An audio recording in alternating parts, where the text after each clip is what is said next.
Χαίρετε, καλώς ήρθατε στο κανάλι μας. Σήμερα θα κάνουμε ένα unboxing, θα κάνουμε μια παρουσίαση με έναν αξονικό βιομηχανικό εξοαριστήρα. Πάμε λίγο να τον δούμε. Το βγάλαμε από το κουτί του. Νάτος, όπως βλέπετε. Ο συγκεκριμένος είναι ο HCFB 4250, δηλαδή έχει διάμετρο F250 με πλαστικό φτερό.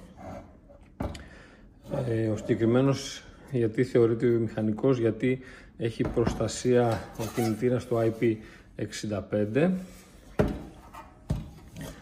Επίσης είναι 77 W και τα κυβικά του ανά ώρα είναι τα 1090.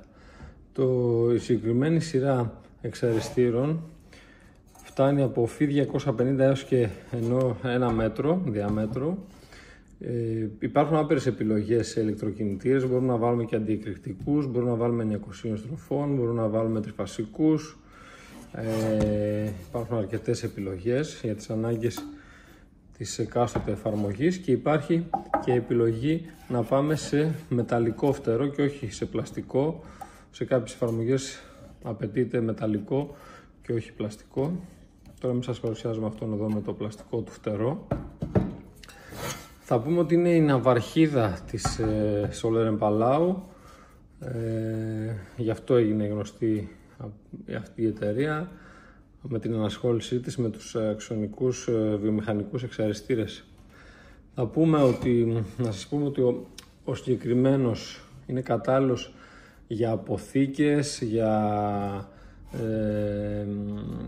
για βιομηχανίες, για χειροστάσια, για πτηνοτροφία, γενικά όπου χρειάζεται κάτι ανθεκτικό για εξαρισμό προτιμούμε το συγκεκριμένο μοντέλο, το συγκεκριμένο μηχάνημα.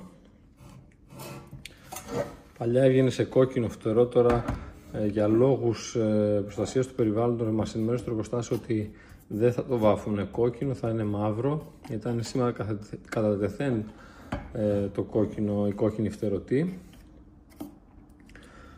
Αυτός είναι ο εξαριστήρας μας. Ωραία.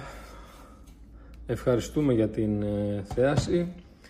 Ένα like, ένα follow, ένα subscribe θα μας βοηθήσει για να σας ενημερώνουμε με περισσότερα βίντεο. Ευχαριστούμε πολύ. Τα λέμε στο επόμενο.